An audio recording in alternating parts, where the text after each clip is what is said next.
9 службеници во Министерството за надворешни работи извисија.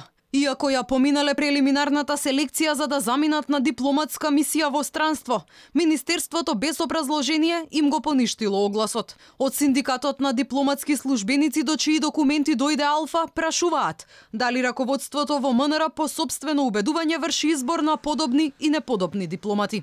Раководството на Министерството да објасни од кои причини е извршено поништувањето на 9 огласи за работни места, 7 секретарски и 2 високи, на кои биле пријавени колеги што ги исполнувале наведените услови.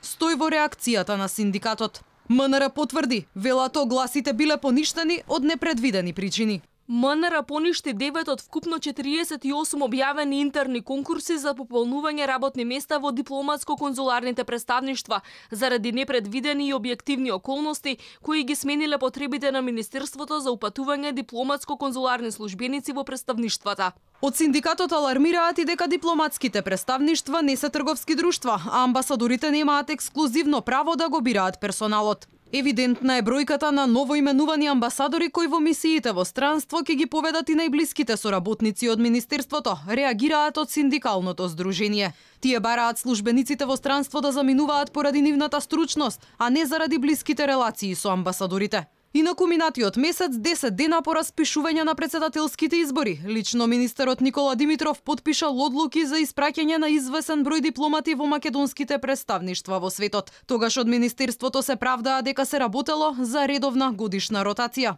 Пред повеќе од една година, во период на локалните избори, истиот министер објаснуваше дека испраќањето на службеници во дипломатските мисии трпело токму поради изборниот законник.